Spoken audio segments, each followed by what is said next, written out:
eBay, you've let me down again.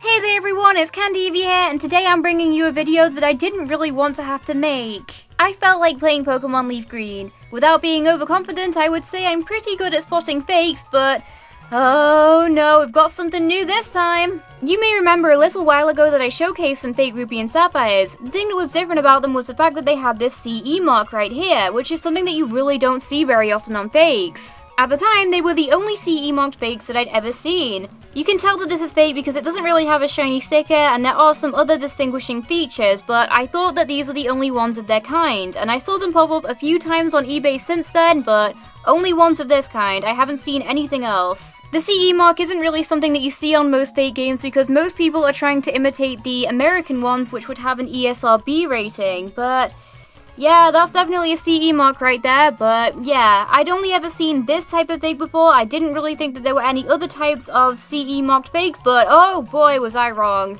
All I can really say is that I got very complacent. I saw an eBay listing for 2 Pokemon Leaf Green cartridges with CE marks and shiny stickers. I thought, hey, this looks like a good deal, I'm gonna go for it.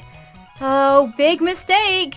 So here we have 2 fake CE marks, shiny stickered, fake Leaf Green versions. I don't know whether I should be salty or impressed. To be honest, it's a little bit of both. I'm not overly happy that I got scammed, but hey, I thought why not make this into a video and analyze these new types of fake games. All I can really say is that aside from the shine on the sticker, these fakes are extremely similar to the Ruby and Sapphire that I analyzed a while ago. Fortunately, at this point, I do have a legitimate Leaf Green to compare, so I guess that's going to be useful. One of the most telling features would definitely be this Game Boy Advance font right here. It's actually pretty good for a fake, but if you look on a real one, it's not really as raised. I'm not sure if you can see that very well. Sorry for dimming camera.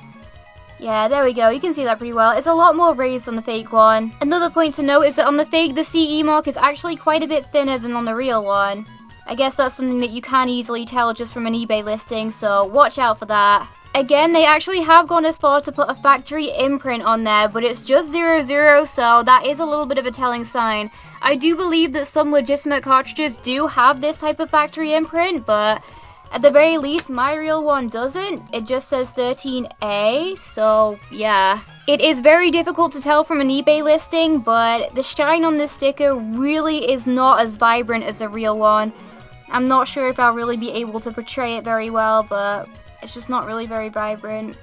Like if you shine the legitimate Leaf Green in the light, the sticker is just so colourful and it shines everywhere, but this one, it's shiny, but it's just kind of dull. I still can't really believe that there are shiny CE marked fake games. I didn't even know that these existed, so yeah, even if the shine is kind of dull and not very well done, it's definitely impressive that they've gone this far. Another telling feature is that the Pokemon logo is a little bit smaller on the fake one than on the real one. It's kind of hard to tell, but when you have them side by side, it's pretty evident. As far as I know, the text is correct, so yeah, you're not really going to be able to tell very much just from that, but something that is telling is the hardware on the back. Just look at all these dots. It really does remind me of the fake Ruby and Sapphire that I got a while ago, which has led me to believe that they are produced by the same people, but they've just improved little bits, like the shine on the sticker. But if you have a real one to compare it against, it is very evident that it's fake, because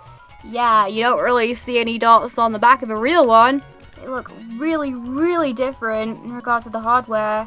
One of the final things that I can say is just that, like all fakes, it feels really, really cheap. I knew the moment that I held these that there was a very good chance they would be fake, because I guess just after playing these games for so long, you can just feel when something's off, and you can rip this apart really easily as well. You should not be able to do that on a real one. See, look, I can open it just there.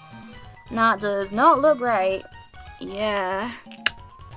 But I think that's all I really have for the external features. I am going to cover one more feature, and I'll tell you what that is in just a moment. Okay, so right now I have the fake Leaf Green hooked up to my DS capture card, so that means that all of the footage you're about to see is coming directly from the cartridge.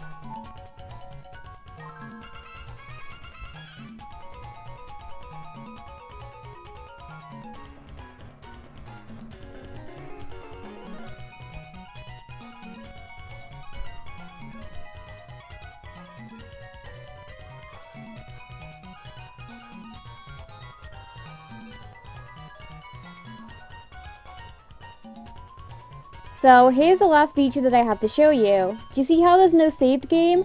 Well, this is another common feature of a fake game. When you buy Pokemon games second-hand, there is an extremely good chance that there will be a save file there, unless the previous owner chose to delete it for some reason.